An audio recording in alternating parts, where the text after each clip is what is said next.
The air over Mogadishu tasted like smoke and diesel fuel. October 3rd, 1993. The kind of day that carves itself into a man's soul and refuses to let go. Thomas Ghost Mitchell pressed his eye against the Schmidt and Bender scope, his breathing controlled, methodical. 3 stories up in a bullet-riddled building that smelled of cordite and fear. Below the streets crawled with militia fighters, thousands of them, all wanting American blood. The sun hammered down with African intensity, 103 degrees. Mitchell's ghillie suit trapped the heat against his skin, but his hands remained steady. 28 confirmed kills in the last 6 hours.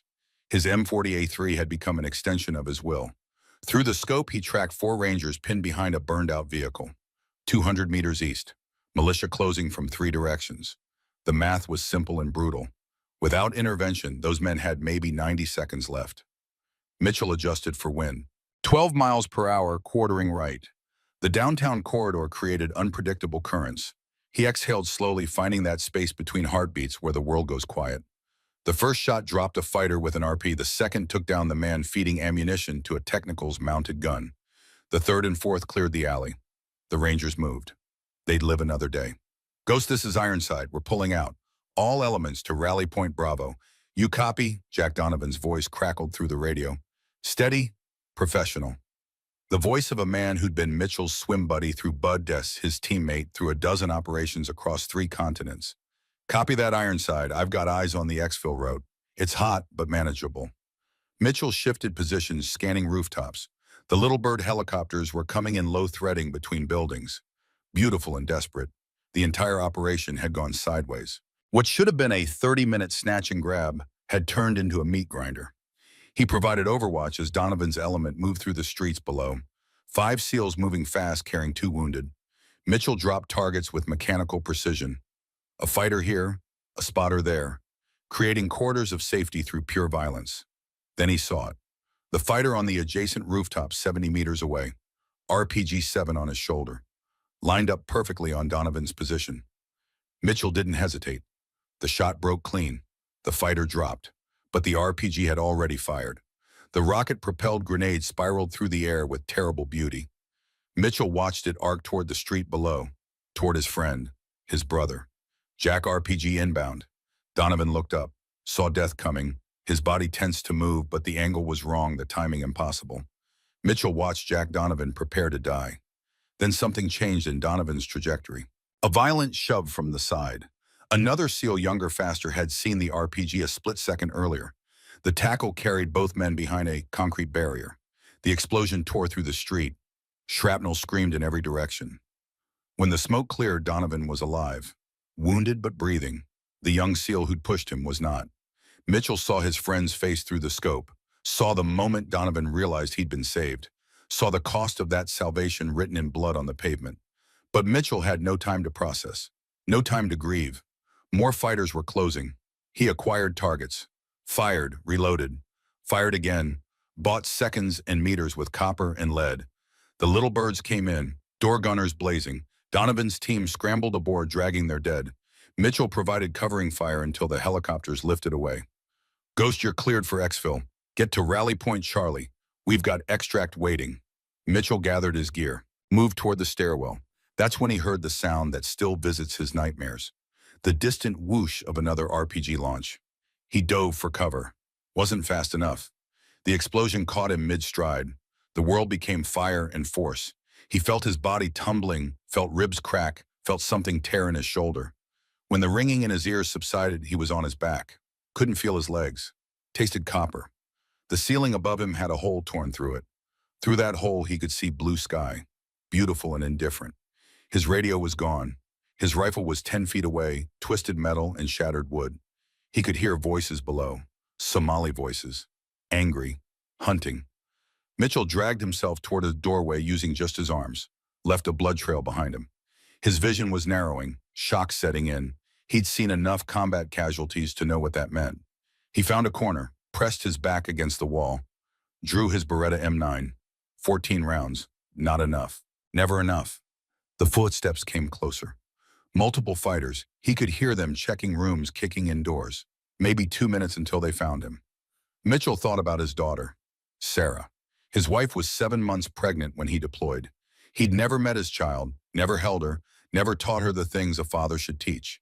He pulled out the small photograph he kept in his chest pocket. His wife radiant and pregnant, his future daughter, his world condensed into 3 by 5 inches. His radio, the backup unit on his belt, suddenly crackled to life. "Ghost, this is Ironside. What's your status?" "Come back." Mitchell keyed the mic with shaking hands. "Ironside, I'm hit. Bad. Can't move. They're coming." Silence, then location. "Doesn't matter, brother. Your wheel's up. I heard the birds leave. We're coming back for you." "Negative. You've got wounded. You've got the mission. You go home." "Ghost. That's an order, Commander. You go home. You see your wife. You see your kids." Mitchell coughed, tasted more blood. "You tell my daughter. Tell her I wished I could have taught her to shoot. Tell her I love her. Tell her I died thinking about who she'll become." The footsteps were right outside the door now. Voices, the distinctive sound of AK-47s being charged. "Jack, promise me, look after Sarah. Make sure she knows her old man wanted to be there." "Ghost, I swear to God." "Promise me." A pause that lasted forever. "I promise, brother. I promise." The door burst open. Mitchell raised his Beretta. His vision was fading, but his purpose was clear. He'd buy Donovan one more minute, one more mile, one more chance to keep that promise. The M9 barked. Once, twice, 3 times. Then the world went black. 31 years later, the California sun felt different than the African sun. Softer, kinder. But Jack Donovan could still taste Mogadishu when he closed his eyes. 62 years old now. Gray in his hair and his beard, lines carved deep around his eyes from squinting into too many scopes across too many deserts. Commander retired. Chief Instructor, Naval Special Warfare Center, Coronado. The training range stretched out before him like a promise. 1,600 yards of California coastline converted into the most sophisticated shooting facility in the world, where boys became SEALs, where legends were measured in inches and seconds. Donovan stood behind the firing line, arms crossed, watching Lieutenant Marcus Webb line up his shot. Barrett M82A1, 50 caliber, 29 pounds of precision engineering. The kind of rifle that could reach out and touch someone from 1.5 miles away. "Wind's picking up," Donovan called out. 12 miles per hour from the southwest. You've got maybe 30 seconds before the next gust." Webb adjusted his position. 35 years old, good shooter, great attitude. 2 deployments to Afghanistan, 1 to Iraq. A solid operator who'd earned his trident the hard way. But he wasn't Ghost Mitchell. Nobody was. The target set at 2,640 yards. A steel plate 3 feet square. At that distance, it looked like a postage stamp. The wind could push a 50 caliber round 18 inches off target. Temperature affected bullet velocity. Humidity changed air density. Even the rotation of the Earth, the Coriolis effect, would push the shot right by nearly 6 inches. Webb fired. The Barrett's muzzle brake redirected the blast sideways. The sound echoed across the range like God slamming a door. 4 seconds later, the time it took the bullet to cross 1/2 mile of air, the steel plate rang out. Hit. Not center mass, but a hit. 2640, Webb said, standing up, pride in his voice. New personal best. Good shooting, Donovan said, and meant it. 2640 was nothing to dismiss. Most shooters couldn't hit a barn from that range. But his eyes drifted to the record board mounted on the range tower. Brass plates etched with names and distances. The history of naval special warfare written in ballistic achievements. At the top, untouched for 40 years, Commander Jack Donovan, 847 yards. April 1984. He'd set that record 2 months after Grenada. 2 months after another operation where the bullets flew and the blood ran. He'd set it thinking about Ghost, thinking about promises unkept. He'd been trying to prove something to a dead man, trying to honor a friend he couldn't save. 40 years, 4 decades. The record had stood through Desert Storm, through Somalia, through 20 years in Afghanistan and Iraq. Hundreds of the Navy's best snipers had tried. All had failed. Donovan took no pride in it anymore. Just old grief wearing the mask of achievement. "Sir, we've got a visitor." The range safety officer pointed toward the parking area. A dark sedan had pulled up. Government plates. Not military. Those were easy to spot. This was something else. CIA, maybe. Or State Department. The car door opened. A woman stepped out. Donovan's first thought was that she looked lost. Mid-20s, maybe 5'3", blonde hair pulled back in a practical ponytail. wearing jeans and a simple jacket. Athletic build, but not military. She moved with confidence, but not the particular swagger that came from carrying 80 pounds of gear through the Hindu Kush. She walked toward the firing line with purposeful strides. The morning sun caught her face and Donovan felt something catch in his chest. Something familiar in the set of her jaw, the way she held herself. She stopped 10 feet away, met his gaze directly. No hesitation, no deference to his rank or age or the fact that she was standing on one of the most restricted military facilities in the country. Commander Donovan, her voice was steady, Western accent, Montana or Wyoming. That's right. And you are, she reached into her jacket. For a brief, trained instant, Donovan's hand moved toward where his sidearm would be if he were carrying. Old instincts died hard, but she pulled out a photograph, held it up. The image showed a SEAL in desert camouflage, young, intense eyes, a slight smile that suggested he knew something the camera didn't.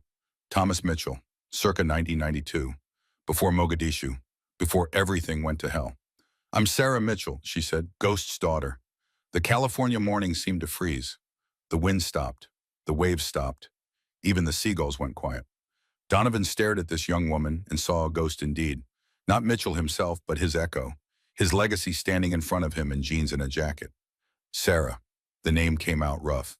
31 years of guilt wrapped around 2 syllables. My God, you were not born yet when he died. She lowered the photograph. Mom was 7 months pregnant. He never met me, but you were there. Mogadishu. You were his swim buddy, his friend. I was. Donovan found his voice failing. Sarah, I should have come to see you after. You should have kept your promise. The words hit harder than any bullet. Direct, true, devastating. He radioed you, at the end, asked you to look after me, to tell me things. Sarah's voice didn't waver, but Donovan heard the weight behind it.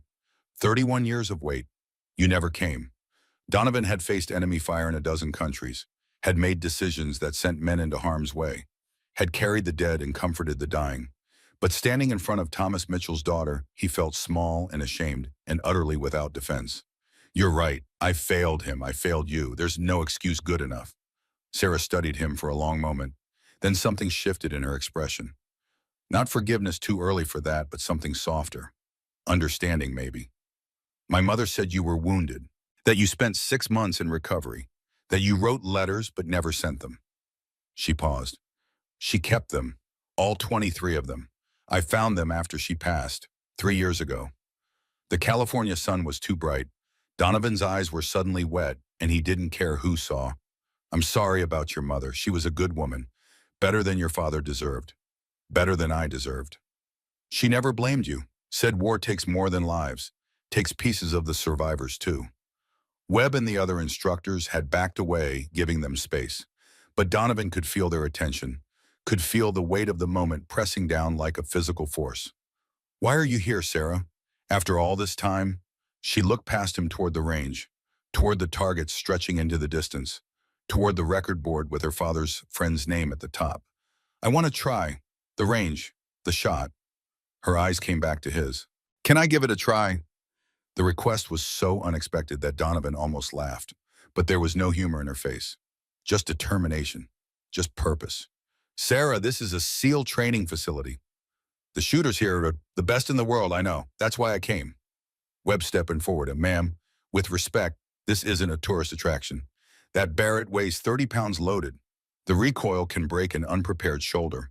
And the range, Bertie, I know what the Barrett weighs. I know the muzzle velocity is 2,800 feet per second. I know the ballistic coefficient of a 661 grain projectile. And I know that record board says 2847 yards.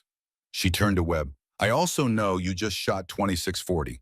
Good shooting, but you dropped your shoulder on the trigger pull. That's why you hit 4 inches left of center. Webb's mouth opened, closed, opened again. How did you I am on? Because I've been shooting since I was 4 years old. My mother taught me the basics, said Dad wanted me to learn. To understand it isn't about the gun, it's about the person behind it. Donovan felt the past and present colliding, felt ghost presence like a physical thing. This woman, this young woman who'd grown up without her father standing on a military range requesting something impossible. Who trained you if you learned the basics? Sarah's expression changed. A small smile touched her lips. Pride and sadness mixed together. Carlos Hathcock. The name dropped like an artillery shell. Every shooter on the range turned. Carlos Hathcock, USMC legend, Vietnam War sniper with 93 confirmed kills. The man who once shot an enemy sniper through the enemy's own scope. The man who crawled 1,500 meters through enemy territory, taking 3 days to position one shot. Hathcock knew your father, Donovan said slowly. They met at a shooting competition. Camp Perry, national matches, 1992. Dad took third place. Hathcock took first. They stayed in touch through letters. After Dad died, Gunny Hathcock made it his mission to find us. Showed up in Montana when I was 7. Said Ghost would have wanted me trained right.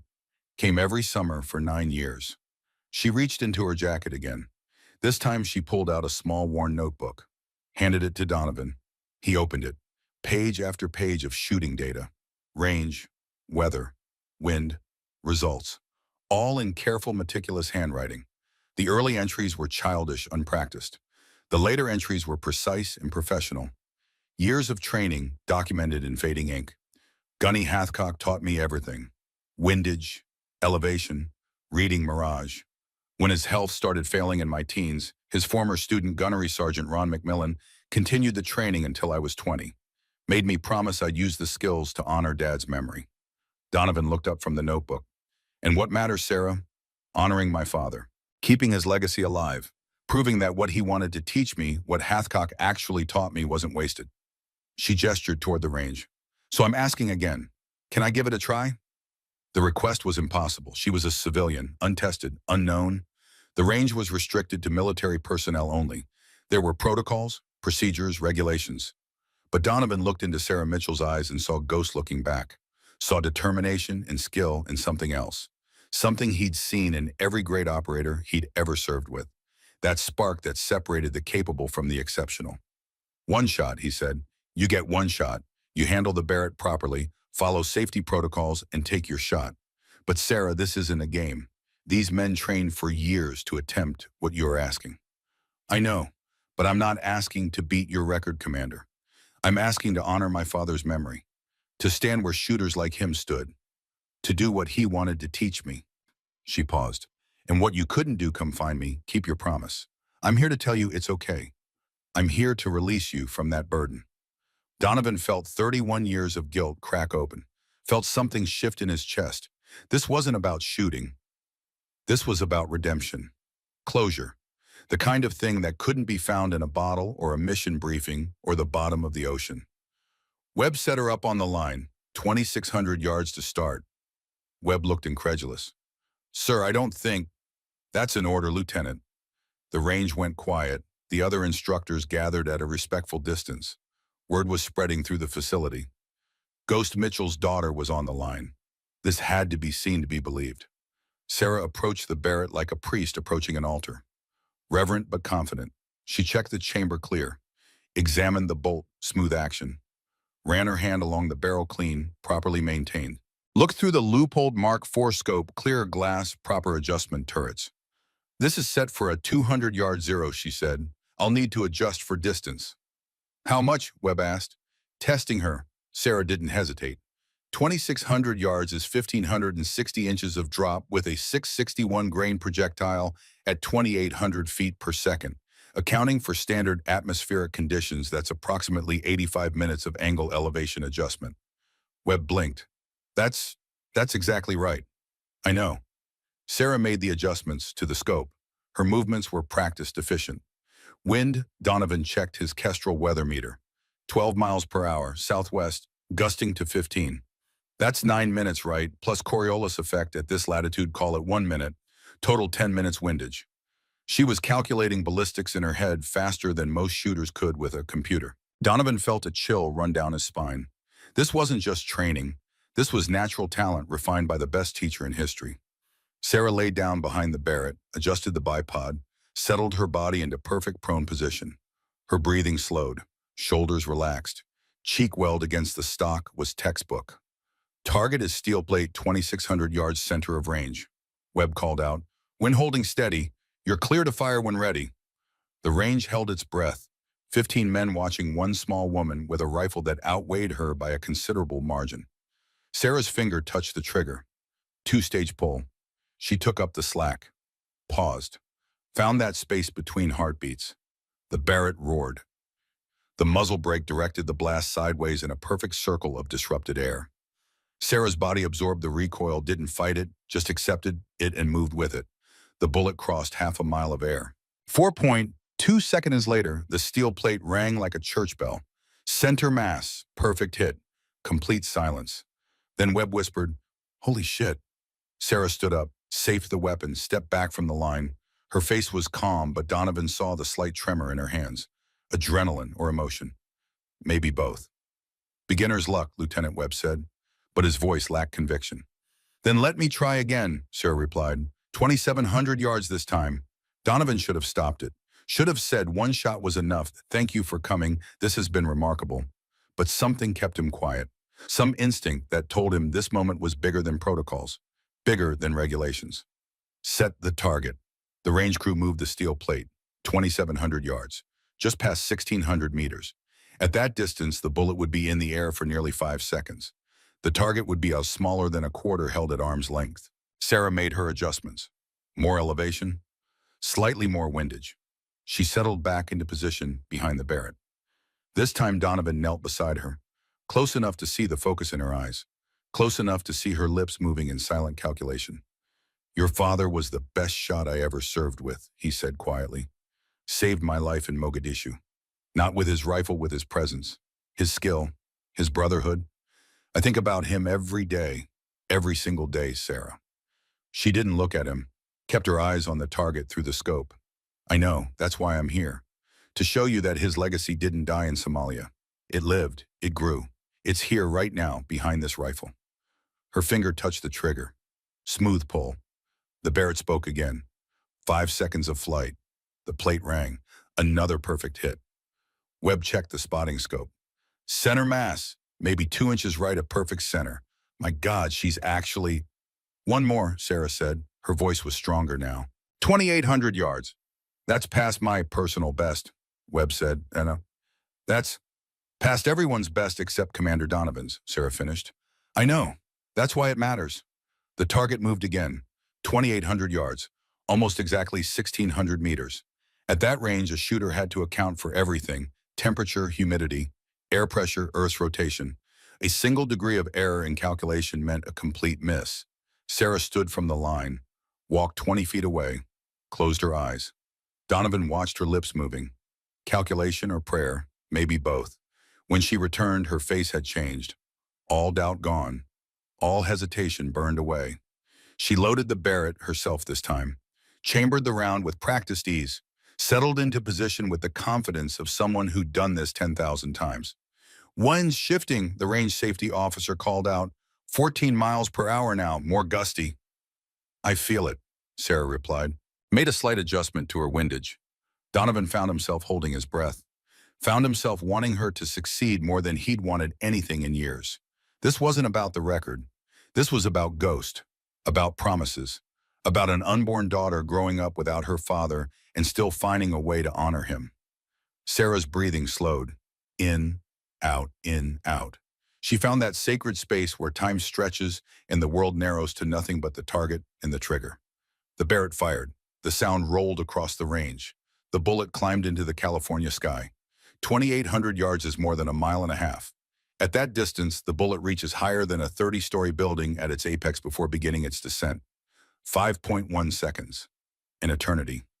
The steel plate rang out clear and true. Every man on the range erupted, cheering, shouting, impossible, unprecedented. This civilian woman, this daughter of a legend, had just shot better than 99% of SEAL snipers. Webb ran to the spotting scope. Checked, rechecked. His face had gone pale. 2,800 yards, center mass, maybe 1 inch high. It's perfect. It's what my father wanted to teach me, Sarah said. She stood from the Barrett, turned to face Donovan. And what Hathcock actually did, and what I've practiced 10,000 times in Montana pastures and Wyoming ranges, and every place I could find that would let me shoot long distance. Donovan stepped forward. 31 years of barriers crumbling. He opened his arms. Sarah hesitated. then stepped into the embrace. "I'm sorry," Donovan whispered into her hair. "I'm so goddamn sorry I wasn't there. That I didn't keep my promise. That I let fear and shame keep me from you." "You kept it," Sarah said. Her voice was muffled against his chest. "You kept it by being here, by maintaining his standard, by making this place what it is. He'd understand that, Commander. And so do I."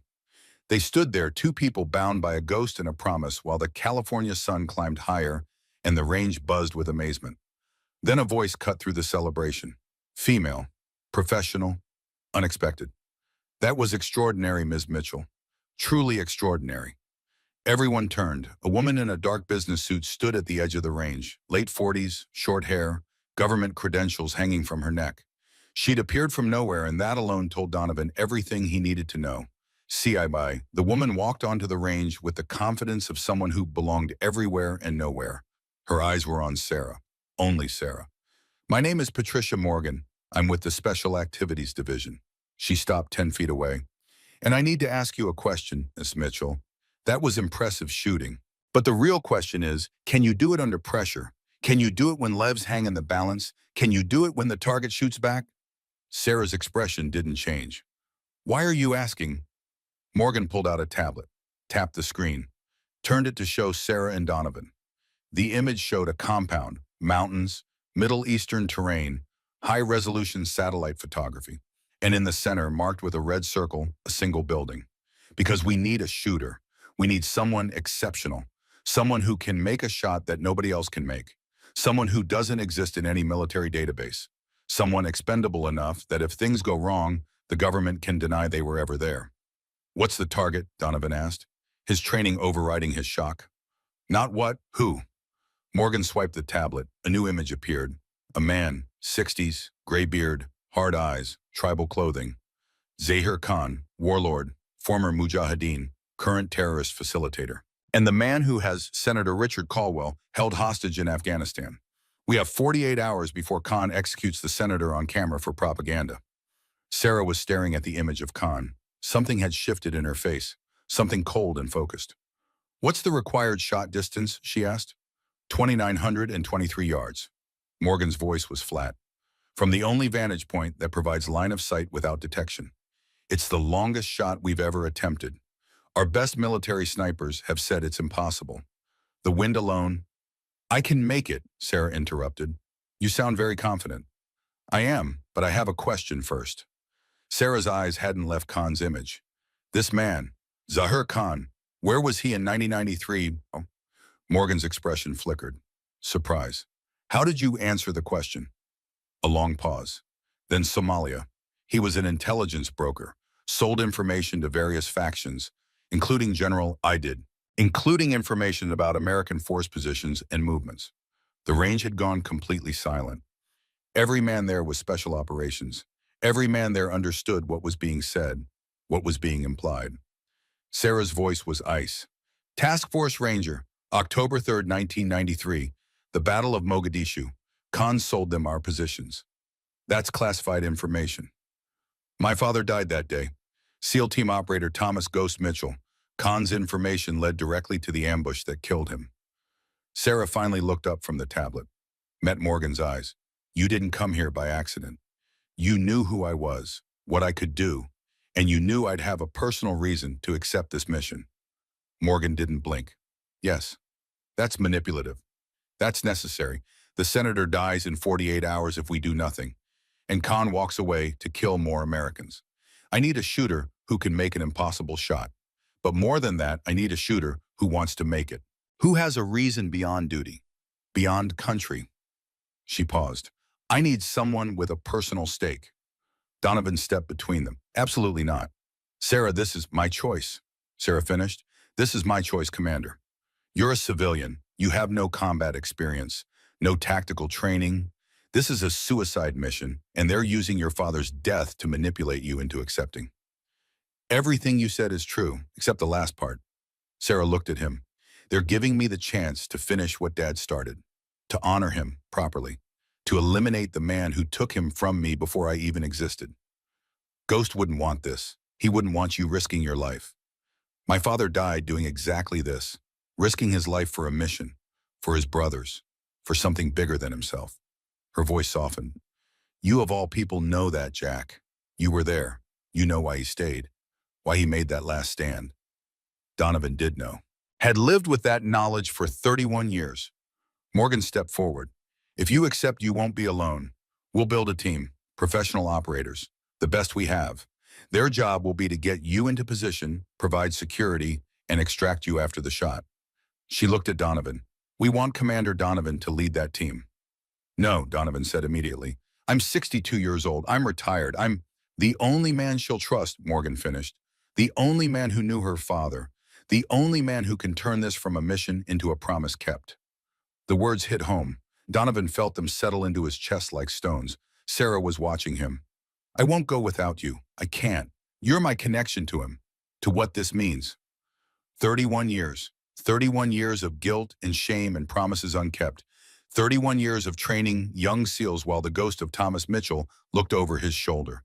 Donovan looked at the tablet, at Zahir Khan's face, at the man who'd sold out Task Force Ranger, who'd indirectly killed one of the best men Donovan had ever known. Then he looked at Sarah, at determination that reminded him so much of Ghost. One condition, Donovan said. If this goes sideways, if the mission compromises, we abort. No heroics, no last stands. I didn't keep your father alive, but I'll be damned if I don't bring you home, Sarah nodded. Agreed. Morgan pulled out her phone, made a call. We're green. Assemble the team. Wheels up in 18 hours. She ended the call, looked at both of them. Welcome to the most classified operation you'll never be able to talk about. You succeed, you save a senator and eliminate a high-value target. You fail. She let the sentence hang. We don't fail, Sarah said. Her hand touched the photograph of her father in her pocket. Not this time. Not for him. Donovan felt the weight of command settling back onto his shoulders, felt the years dropping away, felt purpose igniting like a flame. Then we better get to work. We've got 18 hours to build a team and plan an impossible mission. He looked at Sarah. Think you can handle a Barrett for 2,900 yards instead of 2,800? Sarah smiled, her father's smile, confident and dangerous and absolutely certain. I'm ready. Let's finish what my father started. The California morning had changed. What started as a routine training day had transformed into something else, something historic, something that would either end in triumph or tragedy. Webb approached quietly. Sir, if you're building a team, I volunteer. Whatever she just did, that wasn't luck. That was skill. And if we're going into hell, I want to be there. Other voices joined in, operators volunteering, men who'd seen Sarah Mitchell do the impossible and wanted to be part of what came next. Morgan was already making calls, arranging transport, pulling strings that stretched from Coronado to Kabul to Washington, D.C. Donovan looked at the record board, at his name at the top, 40 years untouched. Sarah, one more thing. Before we go, before this mission starts, I need you to understand something. She turned to face him. That record up there, 2847 yards. I said it trying to honor your father, trying to prove something to myself, trying to cope with survivor's guilt. He paused. But if you want to try to break it before we leave, I think Ghost would love that. I think he'd want his daughter standing at the top of that board. Sarah looked at the board, at Donovan's name, at the number that had stood for 4 decades. 2851, she said. Just 4 yards more, just enough to make the point.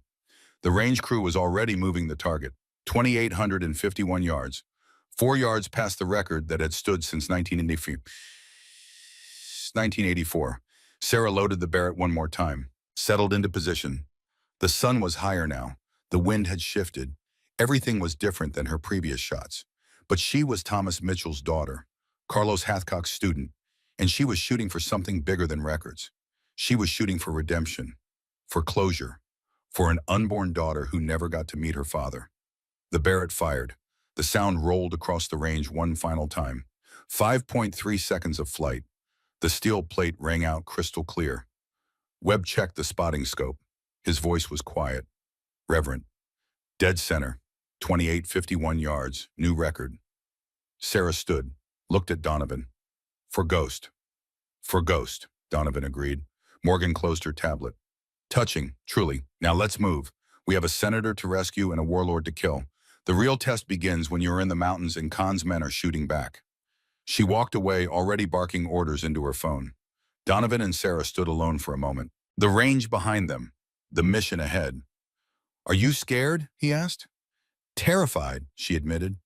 But Dad didn't let fear stop him. Hathcock didn't let fear stop him. And I won't either. Good, because I'm scared too. And that's what keeps us sharp, keeps us careful, keeps us alive.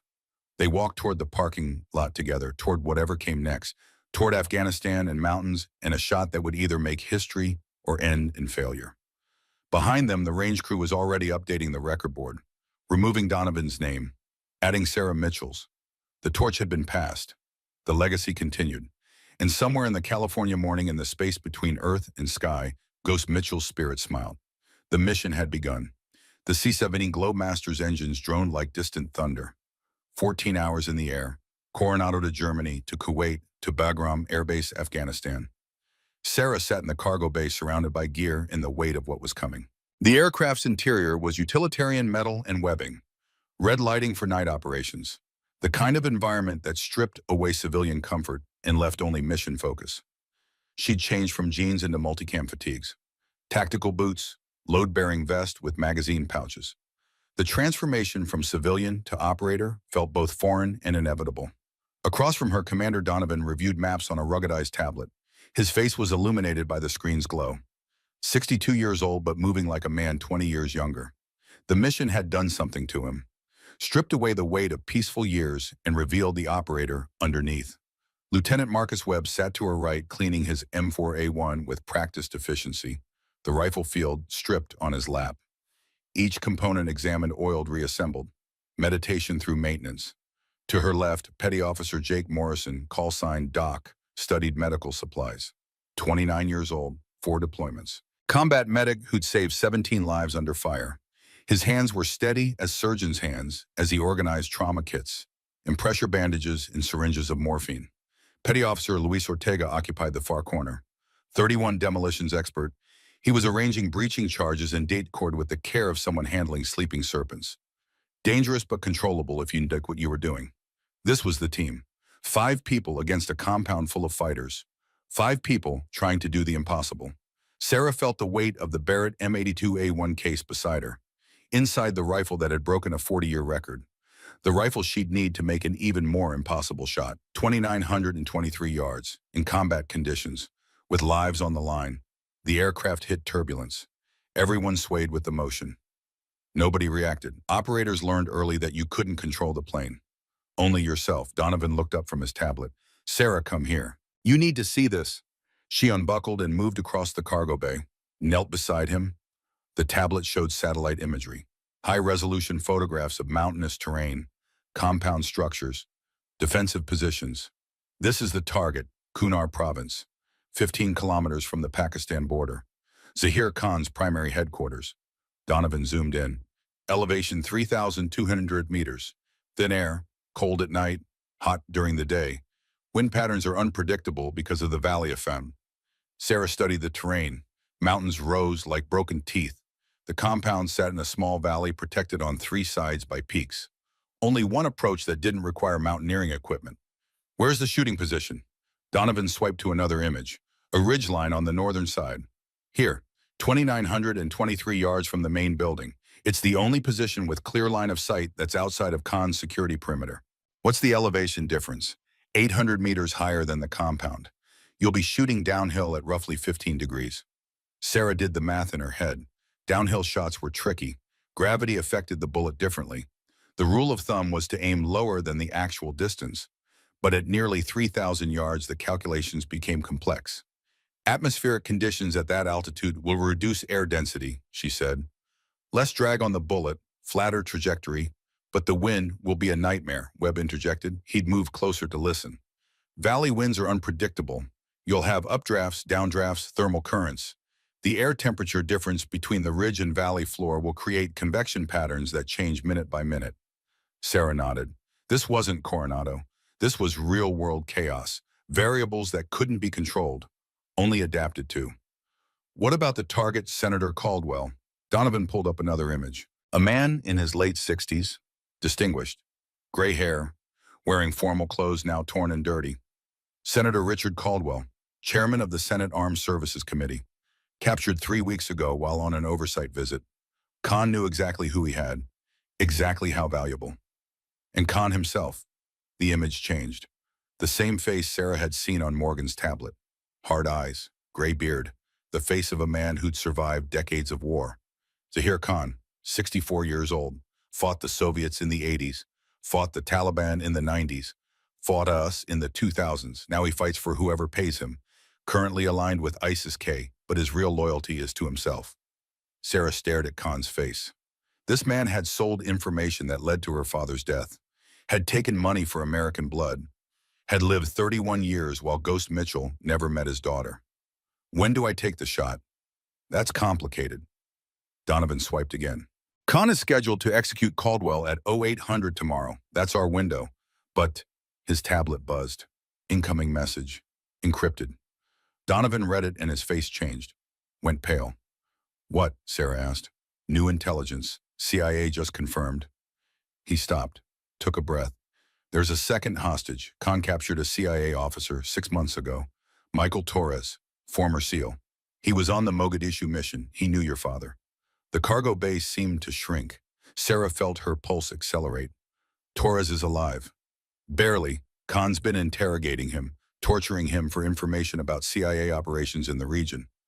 Donovan's voice was tight. He's scheduled to be executed alongside Caldwell. Public killing. Propaganda video. Webb swore quietly. 2 hostages changes everything. We can't extract both with one shot. No, Donovan agreed. We can't. Sarah looked at the image of Torres that Donovan pulled up. Late 50s, gaunt, face showing signs of abuse. But the eyes were still sharp, still defiant. This man knew my father. They served together, Somalia and before. Torres was pointman on several operations. Donovan's voice was heavy. After Ghost died, Torres carried his body out, made sure he came home. The information settled into Sarah's chest like a stone. This man had honored her father when Donovan couldn't, had made sure Ghost Mitchell didn't stay in Mogadishu forever. Then we save him, Sarah said. We save both of them. Sarah, the mission parameters. I don't care about parameters. If Torres dies because we prioritize politics over loyalty, then we're no better than Khan. She met Donovan's eyes. My father would save his teammate. You know that. You know exactly what Ghost would do. Donovan held her gaze, then nodded slowly. You're right, but that means the mission just got exponentially harder. We'll have to adjust everything. Then we adjust. Doc spoke up from his position. Sir, if we're extracting 2 hostages, we'll need more medical supplies. Torres has been captive for months. He'll likely need immediate treatment. Dehydration, malnutrition, possible infections. Add what you need to the loadout, Donovan said. Ortega, we might need diversionary explosives if we're doing a full compound assault. I've got Dady Cord and C4. Can rig something that'll make them think we're a full platoon. Ortega's grin was wolfish. These guys haven't fought real SEALs in a while. Time to remind them why they should be scared. The aircraft's intercom crackled. 30 minutes to Bagram. Secure all equipment. The team moved with practiced efficiency. Gear checked. Weapons verified. Mental preparation for what came next. Sarah found herself standing at the cargo bay door looking out the small window. Below, Afghanistan spread out in browns and grays. Harsh terrain, unforgiving landscape. The graveyard of empires. Donovan approached, stood beside her. You don't have to do this. Even now. Even after everything. You can walk away. Could you if someone gave you the chance to save your teammates to eliminate the man responsible for Ghost's death? Could you walk away? No. Then neither can I. They stood in silence. The engines droned. Afghanistan grew closer.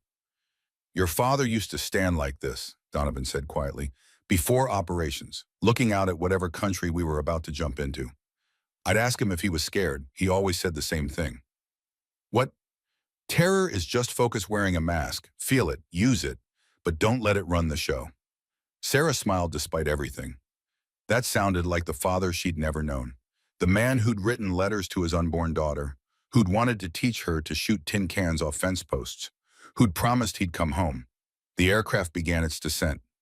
Bagram Air Base appeared below, sprawling military installation carved out of Afghan desert. Runways and hangars and endless rows of concrete barriers, home to thousands of American personnel. Command center for the war that never seemed to end. The C-17 touched down with barely a bounce. Hydraulics whine. The rear ramp lowered, letting in Afghan air. Hot, dry, smelling of dust and jet fuel. A woman stood waiting on the tarmac. Patricia Morgan, CIA. She looked exactly as she had in Coronado. Dark suit, professional demeanor, eyes that missed nothing. "Welcome to Afghanistan," she said as the team descended the ramp. "I hope you enjoyed the flight because that's the last comfortable thing you'll experience for the next 48 hours. Briefing, Donovan asked. "Conference room, 20 minutes. Get your gear stowed and meet me there." Morgan started to walk away, then paused. "And Commander, the timeline just got worse. Khan moved up the execution. We now have 36 hours, not 48. She left before anyone could respond. "Son of a bitch," Webb muttered. 36 hours, Doc said. "That's barely enough time to plan, let alone execute." Sarah felt the pressure increase. 36 hours, less than 2 days. And they still had to infiltrate position, take the shot, and extract, all without being detected until the last possible moment. Ortega was already loading gear onto a truck. "Then we'd better move fast. Standing around complaining won't change the clock."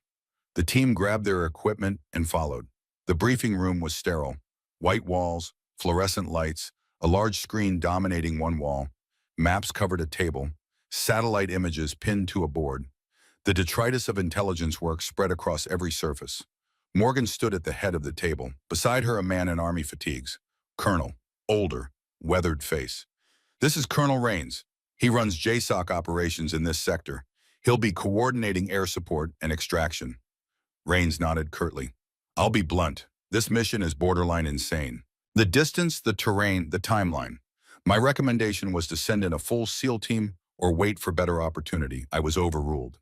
His eyes found Sarah. "No offense, but you're a civilian. This isn't a shooting range. This is combat." "I understand that, sir." "Do you? Because if this goes wrong, you won't get a second chance. Khan will kill you slowly. Make an example. Put it on the internet for the world to see." Sarah held his gaze. "My father died in combat, Colonel. I understand the risks better than most." Something shifted in Rain's expression. Not quite respect, but recognition. "Thomas Mitchell. I heard about Mogadishu. Heard he died hard." "He did." "Then I'll give you what I'd give him if he were here. Complete honesty. Your odds of success are maybe 30%. Your odds of survival if things go wrong are near zero. This compound is in disputed territory. If you're captured, the U.S. government will deny your existence. There will be no rescue mission, no prisoner exchange. You'll simply disappear." Morgan cut in. "Thank you for the optimism, Colonel. Now let's discuss the actual plan." She activated the screen. The compound appeared in 3 dimensions: buildings, walls, guard towers. Every detail mapped from satellite imagery and drone reconnaissance. Khan's compound, fortified, approximately 40 fighters. Mix of ISIS-K Taliban defectors and local militia, heavily armed. RPGs, machine guns, small arms. 2 technical trucks with mounted 50 cals. The image rotated, showed the valley approach. The only practical insertion point is here, 8 kilometers north.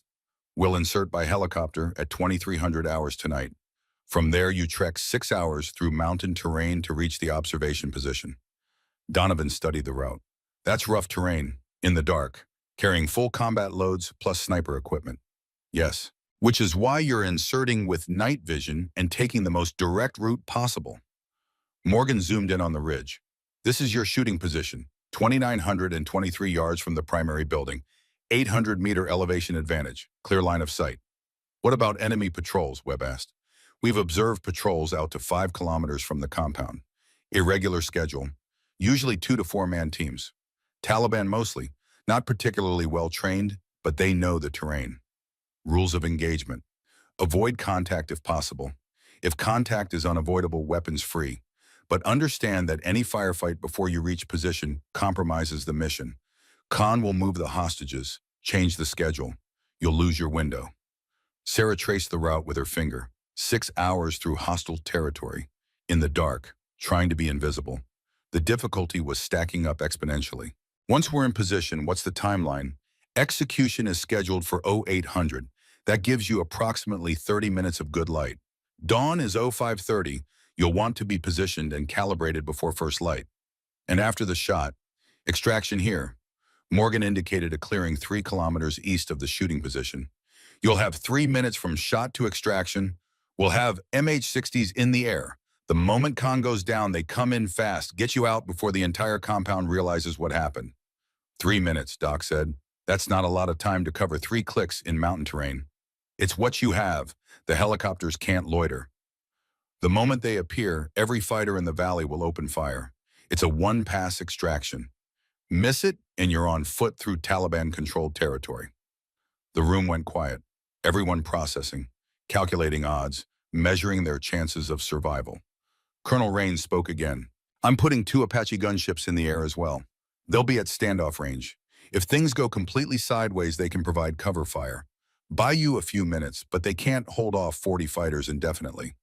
Understood, Donovan said. What about communications?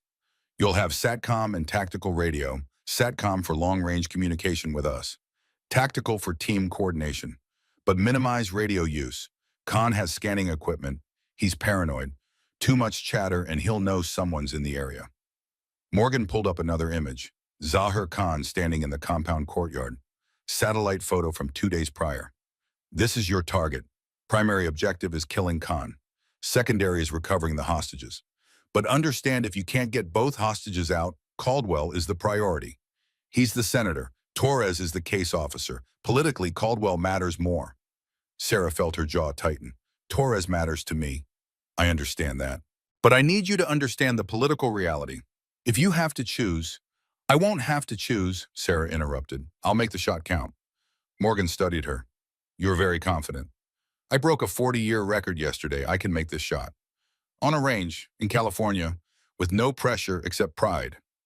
Morgan's voice was sharp. This is different. This is combat. Variables you can't control. Stress you can't imagine. And if you miss, a U.S. senator dies on camera, and we lose any chance of getting Torres out. I won't miss. The words hung in the air. Absolute, certain, maybe foolish. But Sarah meant them with every fiber of her being. Donovan cleared his throat. We need equipment. Barrett M82A1 that Sarah's been practicing with. Ammunition, cleaning supplies, plus standard loadout for the team. Already arranged. Your gear is being prepped now. You'll have 2 hours to check everything, make adjustments, and rest. Morgan glanced at her watch. Wheels up at 22:30. That gives you— she paused, calculating. 11 hours. Use them wisely. The briefing ended. The team filed out. Sarah found herself walking across the base with Donovan. The Afghan sun was brutal, heat radiating off concrete, mountains in the distance shimmering with thermals. You should rest, Donovan said. Get some sleep. You'll need it. I'm not tired. Doesn't matter. Operational discipline. Sleep when you can, because you never know when you'll get another chance. They reached the barracks building where the team was billeted. Temporary quarters, bunks and lockers, and harsh fluorescent lights. Sarah set her gear on an empty bunk. Webb was already there, lying down with his eyes closed, not sleeping, just conserving energy. Doc was organizing medical supplies. Ortega was double-checking detonators. Donovan sat on a bunk across from Sarah. Talk to me. What are you thinking? That this is insane, that the odds are terrible. That we're probably going to die. And I'm doing it anyway, because Torres saved my father's body, because Khan needs to die, because some things matter more than survival. Donovan nodded slowly. That's the right answer.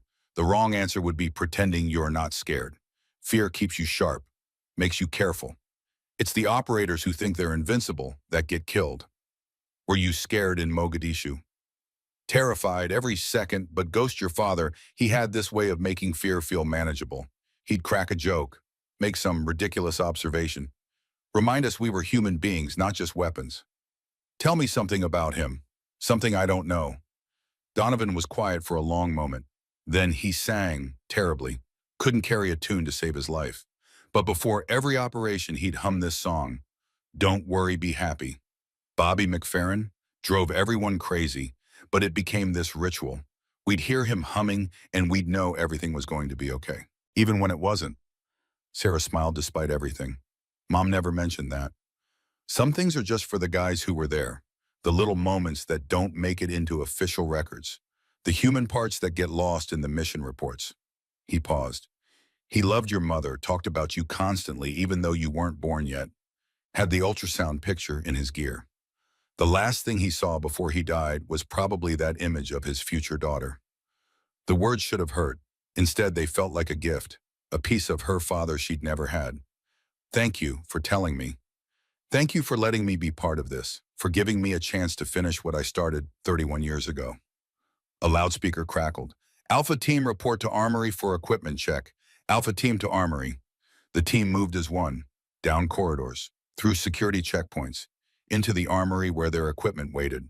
The Barrett M82A1 sat in its case. Sarah opened it with reverent hands, lifted the rifle, checked the action, the scope, the barrel, everything perfect. Exactly as it had been in Coronado. Beside it, ammunition. 50 rounds of 50 caliber BMG, 661 grain projectiles, each round capable of punching through concrete walls, designed to kill vehicles. But today, designed to kill one specific man from nearly 2 miles away. Webb was checking his M4A1, Doc his medical kit, Ortega his explosives. Each man in his element, each preparing for the violence that was coming. The armorer, a grizzled sergeant with 30 years, and approached Sarah. "You're the shooter." "Yes." He looked her up and down, not dismissive, assessing. "Heard you broke Donovan's record. That true, 28.51 yards. He whistled low. "Hell of a shot. You think you can do it again under pressure?" "I don't think. I know." "Confidence, I like that." He handed her a small case. Cleaning kit, extra firing pins, emergency repair tools.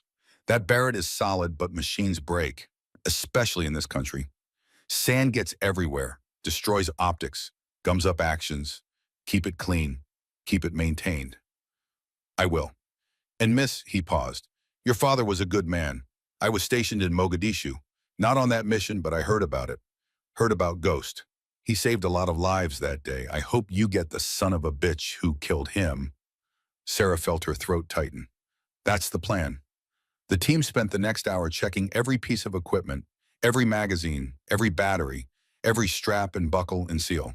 In special operations, attention to detail was the difference between success and death. Donovan gathered them in a corner of the armory. "Listen up. We've got 8 hours until insertion. I want everyone to rest. Eat, hydrate, get your head right. This is a volunteer mission. If anyone wants to back out, now's the time. No judgment, no questions." Nobody moved. "Good. Then understand this. We're going into hell. We're going to do something that's probably impossible. And we're going to do it for a U.S. Senator and a CIA officer and a man who's been dead for 31 years. Those are our reasons. Those are what we fight for. When things get hard, and they will get hard, remember why you're there." He looked at each person individually. Webb, Doc, Ortega, finally Sarah. "We go in as a team. We come out as a team. Nobody gets left behind, not the hostages, not each other. Clear?" "Clear," the team responded in unison. "Then get some rest. We've got a long night ahead." Sarah tried to sleep, lay in the bunk with her eyes closed, but her mind wouldn't stop. Keep calculating. Wind speed, temperature, bullet drop, all the variables that could make or break the shot. She thought about her father, about Mogadishu, about the moment he chose to stay and fight instead of running. What made a man do that? What made him decide that his life was worth less than his mission? She thought about Carlos Hathcock, the patient summers learning to shoot, the endless hours on the range, the lessons about breathing and trigger control and reading wind, the old Marine teaching a young girl the skills that would one day avenge her father. She thought about the shot, 2,923 yards, the longest shot she'd ever attempted, longer than the record, longer than should be possible. But possible was just a word. Her father had done impossible things, so had Hathcock, so had Donovan. Now it was her turn. A hand shook her shoulder. She opened her eyes. Webb stood over her. "It's time." Sarah sat up, checked her watch. 2,200 hours. Time had somehow slipped away. The pre-mission rest period was over. The team gathered in the armory, geared up in silence, each person in their own head, their own space. Sarah dressed in layers. Base layer for moisture wicking, insulation layer for cold, shell layer for wind protection. The mountains at night would be brutal. 40 degrees or colder. She loaded magazines, checked her sidearm, a Glock 19, compact, reliable, 17 rounds. Hoped she wouldn't need it, but carried it anyway. The Barrett went into a padded case, too valuable to risk damage during the helicopter insertion. She'd assemble it at the observation position. Donovan appeared beside her, face painted with camo, night vision goggles mounted on his helmet. He looked 20 years younger. The operator reborn. You ready? As I'll ever be. Good answer. Let's move. The team walked across the tarmac toward the waiting helicopter, an MH-60M Blackhawk, special operations variant, the kind of helicopter designed to insert people into places they shouldn't be and extract them before anyone noticed. The Night Stalker pilots were already in the cockpit. 160th Special Operations Aviation Regiment, the best helicopter pilots in the world.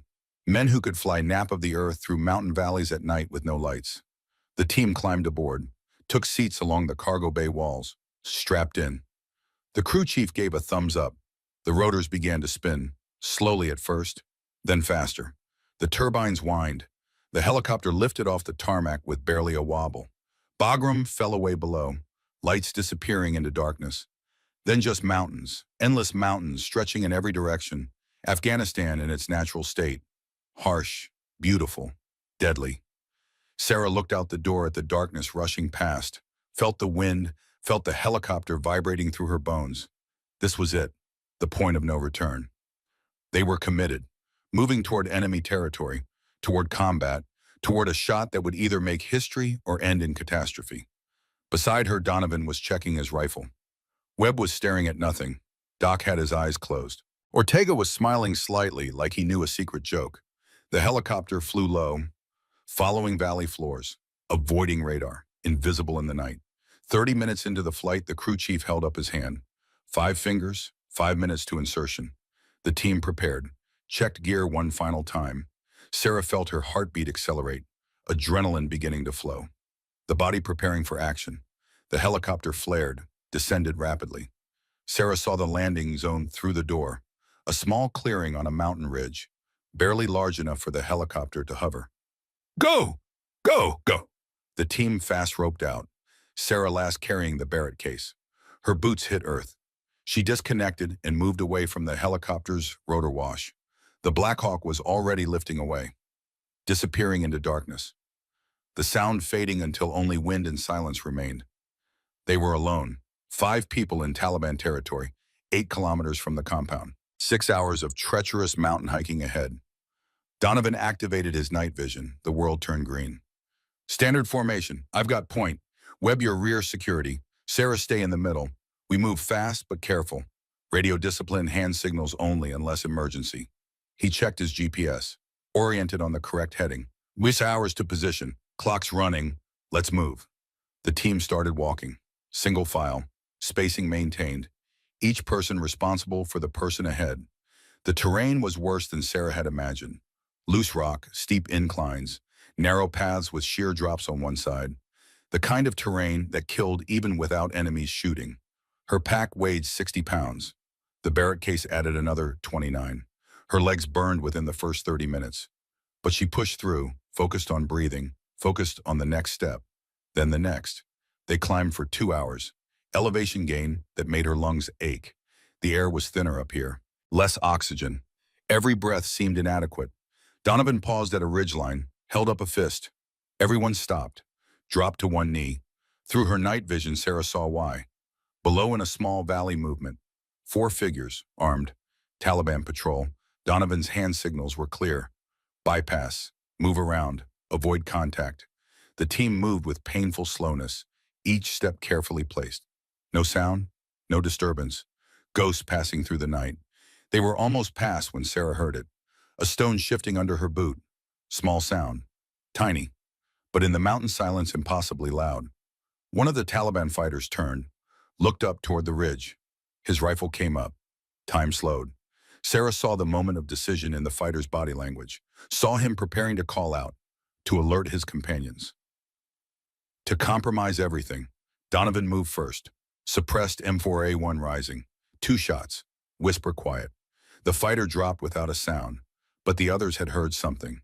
Were turning. Weapons rising. Webb engaged from the rear, 2 more fighters down. But the fourth was faster, smarter. He rolled behind the cover and keyed his radio. Sarah heard the transmission. Rapid Pashto, urgent, reporting contact. Ortega put a round through the fighter's head, silenced the transmission. But the damage was done. Move, Donovan hissed. Double-time missions compromised. The team ran, exhaustion forgotten. Only speed mattered now. They had to reach the observation position before Khan moved the hostages, before security went to maximum, before the window closed. Sarah's lungs burned, her legs screamed. The Barrett case felt like it weighed 200 pounds. But she ran, forced her body to obey, forced herself forward. They covered the remaining 4 kilometers in 90 minutes. Brutal forced march, up steep slopes, across scree fields that shifted under every step, through darkness with only night vision to guide them. Finally, Donovan stopped. This is it. Observation position. Sarah collapsed, gulping air, hands on knees. Everything hurt, but they'd made it, against odds, against compromised mission. They'd reached the shooting position. Dawn was still 2 hours away. Time to prepare, time to set up, time to get ready for the shot that would either save 2 lives or cost 5 more. Donovan checked his watch. We've got until 0800, that's 6 hours. Sarah starts setting up. Web your spotter, Doc Ortega's security perimeter. Nobody gets close without us knowing. The team dispersed. Sarah opened the Barrett case with shaking hands. Exhaustion, adrenaline, fear, all mixing together. But when she touched the rifle, everything else fell away. This was familiar. This was home. This was what her father had wanted to teach her, what Hathcock had actually taught her, what she'd practiced 10,000 times. She assembled the Barrett with practiced efficiency, attached the scope, checked the action, loaded ammunition. Webb set up the spotting scope beside her, began ranging the compound. 2,923 yards, confirmed. Target building is the large structure center compound. Sarah looked through her scope. The compound was dark, few lights. Security seemed normal. Maybe the Taliban patrol's radio call hadn't been clear. Maybe Khan didn't know operators were in the area. Or maybe he knew and was preparing a trap. Donovan's radio crackled. Patricia Morgan's voice, encrypted, distant. Alpha Team, this is Control. We've intercepted communications. Khan knows someone's in the area. He's moving up the execution. You now have 90 minutes. Repeat, 90 minutes until hostages are killed. Sarah's hands stopped moving. 90 minutes, not 6 hours. 90 minutes. Dawn wasn't even here yet. The light would be terrible. The wind would be unpredictable. They'd have almost no time to calibrate. Donovan looked at her. Can you make the shot in the dark? With 90 minutes, Sarah looked through the scope at the compound, at the building where Zahir Khan waited, where Senators Caldwell and Michael Torres were imprisoned, where her father's killer had lived free for 31 years. She thought about impossible shots, about records broken, about promises kept. Then let's make it count, she said quietly. Donovan smiled, grim but genuine. Then let's get to work. We've got 90 minutes to do 6 hours of preparation. Webb, start calling win. Doc Ortega, tighten that perimeter. If anyone comes up this ridge, I want to know before they take their first step. The team moved with renewed urgency. Sarah began her calculations. Wind speed, temperature, humidity, air density at this altitude. Bullet drop over nearly 3,000 yards. The numbers were brutal. At this range, she'd be aiming almost 80 feet above the target to compensate for bullet drop. The wind would push the round sideways by 15 feet or more. The Coriolis effect would add another 6 inches. Spindrift from the rifle's twist rate would push it right by 3 more inches. And she had to hit a man, a moving target, in poor light, with one shot, because there would be no second chance. The moment she fired, Khan would either or disappear. The hostages would either be saved or executed. Everything came down to this moment, this shot, this chance to honor her father and save lives and eliminate evil. Sarah pressed her eye to the scope, began the long process of becoming one with the rifle, with the wind, with the mountains and the distance and the impossible mathematics of ballistics. Somewhere in the compound below, Zahir Khan was waking up, preparing for his propaganda execution, unaware that Ghost Mitchell's daughter was aiming at his heart from nearly 2 miles away. The sky began to lighten, dawn approaching, the world turning from black to gray to the first hints of gold. And Sarah Mitchell prepared to take the longest shot of her life. Dawn came to the Hindu Kush like a slow revelation. First gray, then silver, then gold spreading across the mountains. The compound below emerged from darkness, buildings taking shape, walls becoming visible, guard towers silhouetted against the brightening sky. Sarah had been behind the Barrett for 2 hours, motionless, every muscle locked into position, her breathing synchronized with the rhythm of the mountains. She'd become part of the landscape, part of the rock and wind and cold morning air. Webb lay beside her with the spotting scope. His voice was barely a whisper. Winds shifting, now 14 miles per hour, quartering from 2 o'clock, gusting to 18. Sarah made minute adjustments to her scope. The reticle danced across the compound. Guard walking the perimeter. Technical truck parked near the main gate. Everything looked routine, normal, like this was just another day. But it wasn't. In 60 minutes, 2 men would die unless she did the impossible. Through her scope, she watched the compound wake up. Fighters emerging from barracks. Morning prayers. Someone starting a fire for cooking. The mundane rituals of life continuing even in a place dedicated to death. Donovan was 5 meters behind her monitoring radio traffic. Doc and Ortega held the perimeter invisible in the rocks. The team had contracted into itself. 5 people alone in hostile mountains. 5 people trying to change the outcome of history. Temperatures rising, Webb said. Currently 52 degrees. Should hit 60 by 0800. Temperature affected air density. Warmer air was less dense. Less resistance. Bullets flew faster, flatter. Sarah recalculated in her head. The adjustments were small but critical. At this range, a single degree of scope adjustment meant 18 inches at the target. Her hands were steady despite the cold, despite the exhaustion, despite the knowledge that her father's killer was down there living and breathing while Ghost Mitchell lay in a Montana cemetery never having met his daughter. Movement, Webb said sharply. Main building, door opening. Sarah shifted her aim. Through the scope, she saw figures emerging. 4 guards, rifles slung. They were dragging something. Someone. 2 men, bound, beaten, one older gray-haired, Senator Caldwell, the other gaunt mid-50s, Michael Torres, the man who'd carried her father's body from Mogadishu. They were thrown to the ground in the compound's central courtyard, 20 yards from the main building, clear line of sight from Sarah's position. Range check, Sarah whispered. Webb adjusted his spotting scope. 2,923 yards to courtyard center. Elevation angle 14.3 degrees downhill. Sarah calculated. Downhill shots were deceptive. Gravity affected the bullet less when shooting at a downward angle. She'd need to aim slightly lower than the actual distance suggested. Treat it like a 2,800-yard shot for elevation, but keep the full wind calculation. More figures emerged from the building. Fighters, maybe 15 of them, forming a semicircle around the hostages, creating an audience for the execution. Then he appeared. Zahir Khan, 64 years old but moving with the confidence of a man who'd survived decades of war. Gray beard, traditional Afghan clothing, AK-47 slung across his back. He walked to the center of the courtyard like a king surveying his domain. Sarah felt her finger touch the trigger. Every fiber of her being wanted to pull it, wanted to end him, wanted to balance the scales that had been tilted since October 3rd, 1993. But she held, waited, watched. Khan was speaking. Sarah couldn't hear the words, but she could see his gestures, theatrical, performative. A man who understood propaganda, who knew this execution would be filmed and distributed. Another blow against America, another demonstration of power. A fighter appeared with a camera on a tripod, set it up, pointed it at the hostages. This was really happening. The execution was minutes away. Sarah, Donovan's voice in her ear, quiet, steady. CIA says you have clearance. Take the shot when ready. Negative, Sarah whispered back. Not yet. Through the scope, she watched Khan move closer to the hostages, watched him gesture to his fighters. 2 of them pulled Caldwell to his knees, forced his head down. Execution position. Another fighter raised a sword. Traditional, brutal, the kind of killing designed for maximum psychological impact.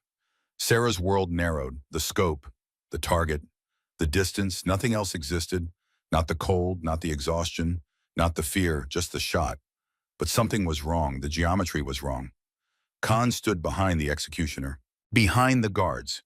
If she shot the executioner, the guards would immediately kill both hostages. If she shot Khan, he was partially obscured. Not a clean shot, maybe 60% of his body visible. And she only had 1 bullet, 1 chance. Webb sensed her hesitation. What are you waiting for, son? The shot's not there, too much obstruction, too many variables. Sarah, we're running out of time. She knew, could see the executioner testing his sword. Could see Caldwell's shoulders shaking. The senator knew death was seconds away. Torres beside him, too weak to even raise his head. Then Sarah saw it. Behind Khan, against the main building's wall, propane tanks, 4 of them, clustered together, used for cooking, for heat, pressurized, explosive if ruptured. Her mind calculated with lightning speed. The tanks were 20 feet behind Khan.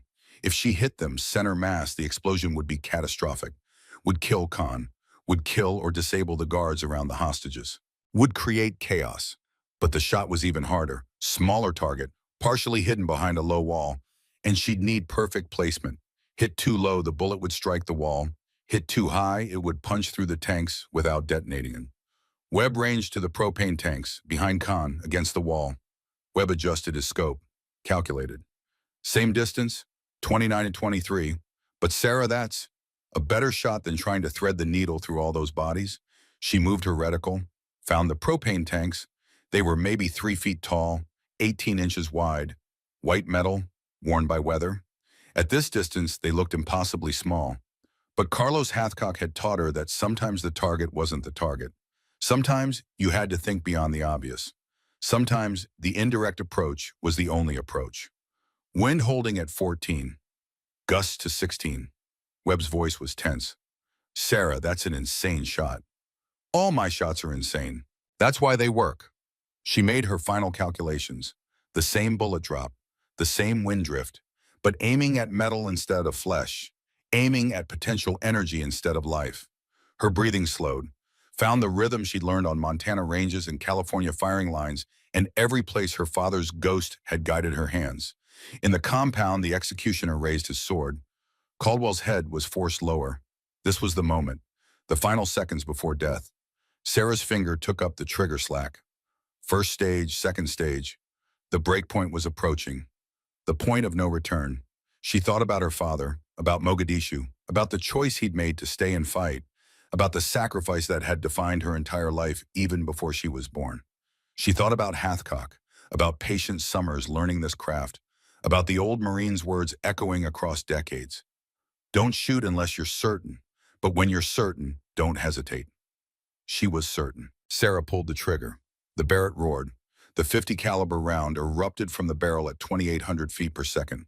The recoil slammed into her shoulder, but she rode it, stayed in the scope, watched. The bullet climbed, arced, covered half a mile in 1 second, a mile in 2 seconds. The mountains seemed to hold their breath. 4.1 seconds of flight time. The round struck the propane tank's dead center. For a microsecond, nothing happened.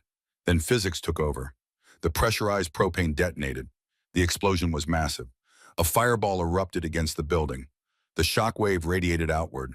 3 more tanks detonated in sympathetic explosion. The blast grew exponentially. Through her scope, Sarah watched Zahir Khan vanish in fire. Watched the guards thrown backward. Watched the executioner's sword fly from his hands as he was hurled to the ground. The entire compound erupted in chaos. Fighters running, screaming. The technical truck's alarm blaring. Complete pandemonium. Caldwell and Torres were down, knocked over by the blast, but moving, alive. Webb was staring through his spotting scope. Holy Mother of God, you actually did it. You killed Khan with a propane tank from 3,000 yards. But Sarah wasn't celebrating, was already moving, safing the Barrett, breaking it down. We've got maybe 90 seconds before they reorganize. We need to move, now. Donovan was already on the radio. Control target is eliminated. Hostages are alive but exposed. We're going in for extraction. Morgan's voice crackled back. Negative. Your orders are to extract to the LZ. Helicopters are inbound. Orders denied. Those men are dying down there if we don't act. Commander, you don't have the manpower for a compound assault. This is suicide. Donovan looked at Sarah, at Webb, at Doc and Ortega who'd materialized from their positions. We didn't come this far to watch good men die. Alpha team is going in. Prepare for emergency extract from compound location. He switched frequencies. All elements, assault formation. We've got 3 minutes to get down there, secure the hostages, and hold until the birds arrive. Sarah was already moving. Barrett stowed, M4A1 in her hands, following Donovan down the ridge. The descent was brutal. Loose rock, steep grade. But speed was everything now. Speed was life. They covered the first 100 meters in 45 seconds, sliding, controlled falling, using momentum and gravity and pure determination. Below, the compound was still in chaos. The fire from the propane explosion had spread to the main building. Black smoke poured into the morning sky. Fighters were focused on the fire, on casualties, on trying to understand what had happened. Donovan signaled a split. He and Ortega would hit the main gate, create noise, draw attention. Sarah, Webb, and Doc would flank from the east. Get to the hostages while the compound was distracted. They separated. Sarah followed Webb along the compound's outer wall, stayed low, moved fast, 200 meters. Around the corner, the east wall was partially collapsed from the explosion. Perfect breach point. They climbed through, into the compound, into the enemy's home territory. Sarah's training took over, weapon up, scanning for threats, controlled breathing. The world became target acquisition. Friend or foe, shoot or don't shoot. A fighter appeared from behind a building. Saw them, rifle rising. Webb put 2 rounds in his chest. The man dropped. They kept moving. The courtyard was ahead. 50 meters. Sarah could see Caldwell and Torres, still on the ground, trying to crawl, hands bound, no way to run even if they could. Then the attack began in earnest. Donovan and Ortega hit the main gate. Explosions, gunfire, flashbangs turning the morning into artificial thunder. The entire western side of the compound erupted. Fighters rushed toward the sound, away from the hostages, away from Sarah's team. The diversion was working. Go, Webb hissed. They sprinted across open ground. 30 meters, 20. Sarah saw a fighter turning, saw him recognize the threat. She fired 3 rounds, center mass. He went down. Doc reached the hostages first, dropped beside Caldwell, cut the bindings with his combat knife. Senator, can you walk? Caldwell was bleeding from his head. Dazed, but conscious. Who? What? U.S. military. We're getting you out. Can you move? I think so. Torres was worse, emaciated, beaten. He looked up at Sarah with confusion. Who are you? Sarah knelt beside him, cut his bonds. My name is Sarah Mitchell, Ghost daughter. Recognition flared in Torres's eyes, then something else. Understanding. Connection across 3 decades. Ghost daughter. My God. You have his determination, his focus.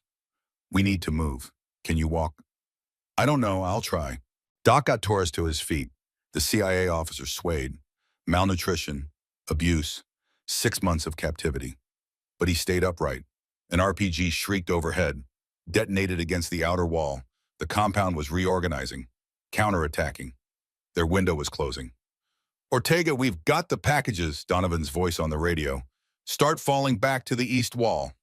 Gunfire intensified. The fighters had figured out there were operators in the compound, were responding with overwhelming force. Sarah counted at least 20 muzzle flashes, AK-47s, PKM machine guns. The air filled with bullets. She returned fire, aimed shots, controlled bursts, dropped one fighter, then another. Her M4A1 was an extension of her will.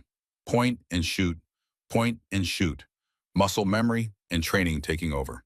Webb was beside her, covering their retreat. 30 meters to the wall, move.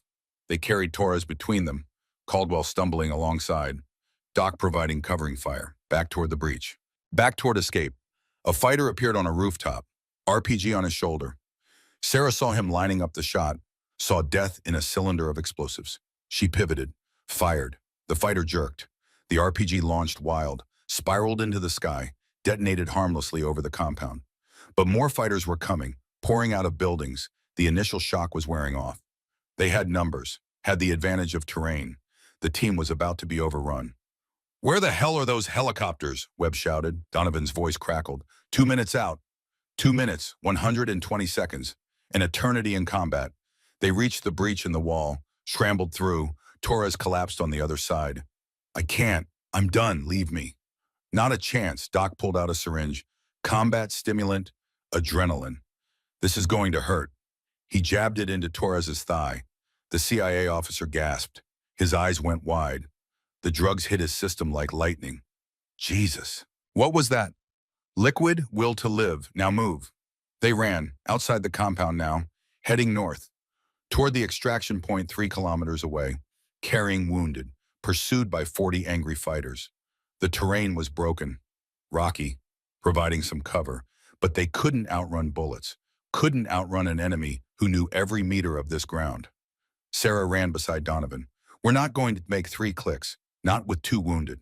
I know. Then we need to make a stand. Buy time for the helicopters to reach us. Donovan looked at her, saw her father looking back, the same determination, the same willingness to sacrifice. You're right. Webb Ortega find defensible position. We're making a stand. Ahead, a cluster of boulders, natural fortification. They scrambled into position, set the hostages in the center, weapons out, facing back toward the compound. The fighters were coming. Sarah could see them, maybe 20 in the lead element. More behind, all armed, all angry, all wanting blood. Conserve ammunition, Donovan ordered. Aim shots only, make them count. The range closed. 400 meters, 300. Sarah controlled her breathing, found her rhythm. This was just like the range, just like practice. Except the targets shot back. 200 meters, the fighters saw them. Open fire. Bullets snapped through the air, ricocheted off rocks. The sound was deafening. Sarah acquired her first target. Fighter in front. AK-47 raised. She exhaled, squeezed.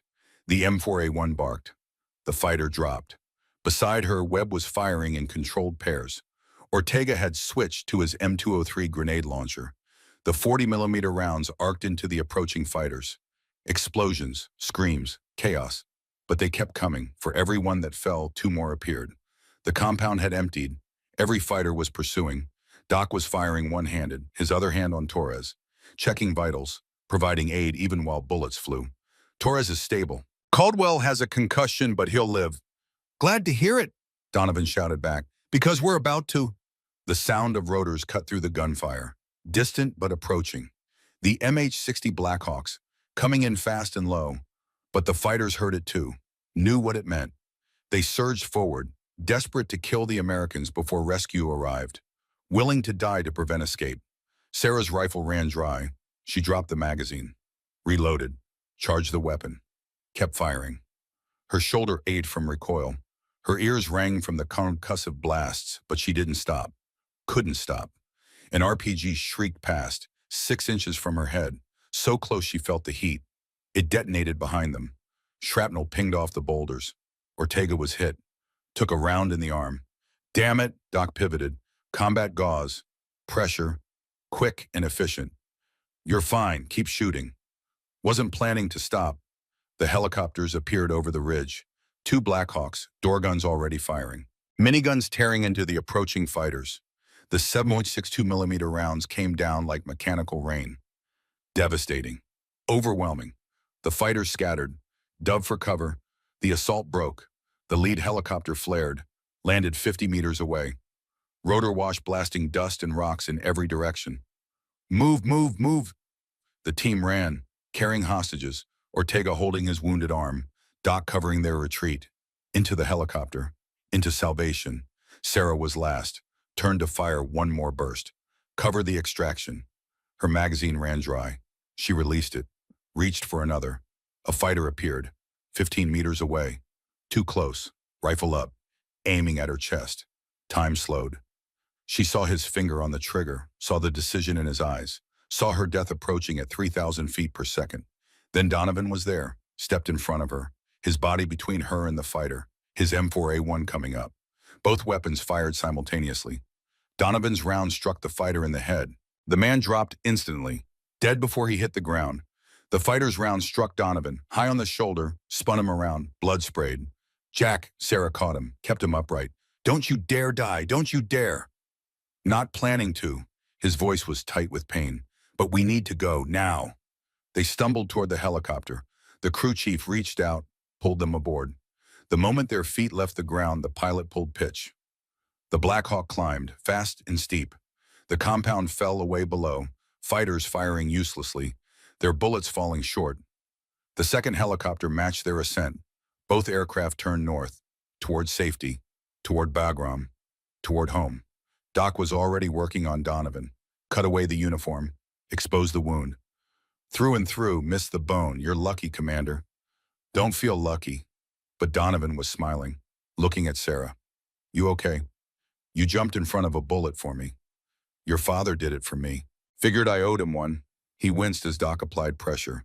Besides, someone needs to teach you not to run your rifle dry in the middle of a firefight. Sarah felt tears on her face. Not from fear, from relief, from release. 31 years of carrying her father's death. 31 years of questions and absence and incomplete understanding. And now it was done. Khan was dead. The hostages were safe. The promise was kept. Torres was sitting against the bulkhead, staring at Sarah. You really are Ghost's daughter. I am. He never got to meet you, but he talked about you constantly, showed everyone the ultrasound, said you were going to be something special. Torres coughed. He was right. He wanted to teach me to shoot. My mother made sure that happened and said it was what he would have wanted. I carried his body out of Mogadishu, made sure he came home, made sure you'd have something to bury. Torres pulled something from his pocket. Dog tags, worn smooth by 3 decades.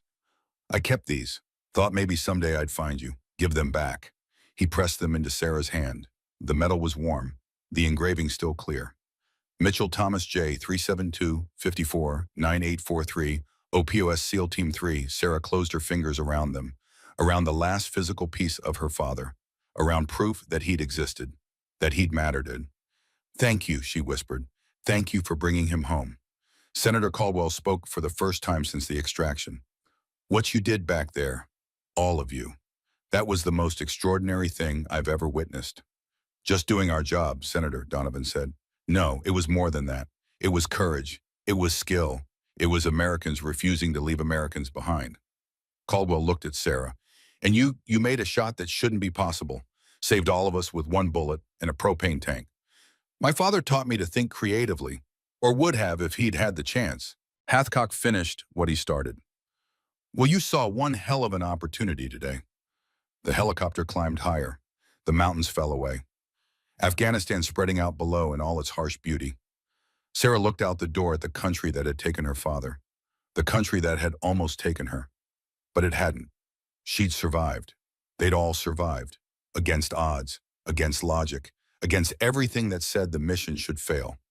Webb was grinning despite the exhaustion. Did that really just happen? Did we really just do that? We did, Ortega said, his wounded arm bandaged. Though I'm pretty sure my grandkids won't believe the story. You can show them the scar, Doc said. Physical evidence beats storytelling. The team laughed, the laughter of people who'd faced death and won, who'd done the impossible and lived to talk about it. Donovan caught Sarah's eye, nodded slowly. A message passed between them. Wordless, complete. Your father would be proud, I'm proud. We kept the promise. The message received, accepted, honored. Bagram appeared on the horizon. Safety, medical care, hot food and soft beds, and the luxury of being alive. The helicopters descended, touched down on the same tarmac they'd left for 7 hours earlier. But everything had changed. Everything was different. Patricia Morgan was waiting. Still in her dark suit, still professional. But something had shifted in her expression. Respect maybe, or recognition that these people had done what everyone said couldn't be done. Welcome back. I'm told the mission was successful. Khan is dead. Hostages are secure. Mission complete. Donovan accepted help from the medics. Let them guide him toward the waiting ambulance. Though it got a bit more exciting than planned. I heard. Propane tanks. Creative solution. Sarah climbed down from the helicopter. Every muscle ached. She smelled of gunpowder and sweat and fear. But she was alive. Whole. Victorious. Miss Mitchell. Morgan extended her hand. That was the most extraordinary shot I've ever witnessed, and I've witnessed some extraordinary things. Thank you. There will be a debriefing, questions, paperwork, the usual bureaucratic nightmare that follows classified operations. I understand. Morgan paused, seemed to be considering her words carefully. There will also be recognition. Though it will be classified, your name won't appear in any official records, but certain people in certain places will know what you did today. Will know that Ghost Mitchell's daughter finished what he started. The words settled into Sarah's chest. Warm, complete, final. That's all I ever wanted, to honor him, to make him proud. You did both, spectacularly. The next 3 weeks passed in a blur. Medical treatment for Donovan and Ortega, debriefings that lasted hours, paperwork that seemed endless, the grinding machinery of government processing classified operations. Torres recovered slowly. The physical wounds healed, but the psychological ones would take longer. He and Sarah spent hours talking, sharing stories about Ghost, building a connection across the decades. He told her things her mother never knew, small details that brought her father to life, The way he laughed. The jokes he told. The man behind the legend. Senator Caldwell returned to Washington, made quiet calls, pulled strings, ensured that the team received recognition, even if that recognition had to remain classified. And Sarah waited for the paperwork to clear, for permission to go home, for the final chapter to close. 3 weeks after the mission, she found herself back at Coronado Naval Base, standing with Commander Donovan. His arm was in a sling, but he was moving well, recovering. "I wanted to show you something," he said, led her outside, across the base, to the range where she'd first broken his record. The record board had been updated, Sarah's name at the top, 2,851 yards. But someone had added a line below it. Combat confirmed, kill 2,923 yards, classified. S. Mitchell, Afghanistan 2024. Sarah stared at the inscription. Official recognition that would never be public, that would only be seen by the operators who trained here, by the men who understood what it meant. "Caldwell made some calls," Donovan explained. "Got authorization to add it to the board. It's classified. Anyone who asks will be told it's training data. But we'll know. The people who matter will know." "Thank you." She pulled the dog tags from her pocket. Her father's tags, the ones Torres had carried for 31 years. "He never made it home with these," Sarah said quietly. "But they made it home eventually." She walked to the memorial wall, found her father's name engraved in bronze. Mitchell Thomas J. SEAL Team 3, 1993. She placed the tags in the memorial case beside his photo. Now he's really home. Donovan stood beside her, silent, respectful. "What will you do now?" he asked after a moment. "CIA wants to recruit you. Caldwell mentioned civilian contractor possibilities. You've got options." Sarah considered, thought about her future, about the skills she'd developed, about the legacy she'd inherited. "I want to teach, here, at Coronado, train the next generation of snipers, pass on what I learned from Hathcock, from you, from the father I never knew." Donovan smiled. "I think that can be arranged. Chief sniper instructor, civilian contractor. You'd be the first woman in the position." "Good. Then maybe the next generation won't be surprised when a woman shows up and asks for a chance." They walked back toward the administrative buildings, passing training SEALs, passing the next generation of operators. Some of them would serve with distinction. Some would die in foreign lands. All would push themselves beyond normal limits. Lieutenant Webb appeared, back to full duty. "Sarah heard you're staying on as instructor." "Outstanding. Someone needs to make sure you maintain proper form." Webb laughed. "Fair point. New crop of students starts next week. Maybe you could guest lecture." "I'd like that." They continued walking, the Pacific visible in the distance, endless water meeting endless sky. Sarah thought about her journey, from an unborn daughter losing her father to a 27-year-old woman avenging him, from Montana ranges to Afghan mountains, from student to instructor, from daughter to legend. 6 months later, Sarah Mitchell stood before a class of SEAL candidates, 20 young men who'd survived BUD/S, who'd earned their tridents, who thought they knew what excellence looked like. She stood 5'3", blonde hair pulled back, wearing civilian instructor clothes. Not threatening, not military. The candidates shifted, uncertain. "Good morning. My name is Sarah Mitchell. I'm your sniper instructor. Today we're going to discuss long-range shooting, variables, calculations, the difference between good shooting and impossible shooting." One candidate raised his hand, cocky, young. "Ma'am, no disrespect, but what qualifies you to teach Navy SEALs about shooting?" Sarah smiled, the same smile her father had worn before proving someone wrong. "Good question. Let me answer with a demonstration. Follow me to the range." They walked to the firing line. The Barrett M82A1 waited, massive, intimidating. Sarah picked it up like it weighed nothing. "I'm going to take a shot, 2,800 yards. If I miss, you can file a complaint. If I hit, you learn. Deal?" The cocky candidate grinned. "Deal." Sarah loaded, settled into position. No ceremony, no hesitation, just practiced efficiency. The candidates watched, skeptical but curious. She fired. The Barrett roared. 4 seconds later, the distant steel plate rang. Dead center. Complete silence. "Any other questions about my qualifications?" Sarah asked. No one spoke. "Good. Then let's talk about what makes an impossible shot possible. Let's talk about skill and dedication and refusing to accept that something can't be done." She paused. "Let's talk about honoring those who came before by becoming excellent yourself." She looked at each candidate, saw the future in their faces. My father was a Navy SEAL. He died in Mogadishu in 1990. He never got to see me, never got to teach me what he wanted to teach me. But what he left behind was enough. He left me a foundation, a standard, an example of what it means to serve. The candidates were listening now, really listening. That's what we're here to do. Build foundations, set standards, so that when you're in the mountains or the desert or wherever the mission takes you, you'll have the skills to do the impossible, to save the person who can't be saved, to take the shot that can't be taken. She gestured toward the range. Now let's get to work, because excellence isn't given, it's earned. One shot at a time. The candidates moved to the firing line, eager now, focused, ready to learn from someone who'd proven herself through action, through courage, through results. At lunch, a young female candidate approached, hesitant. "Ma'am, can I ask you something?" "Of course."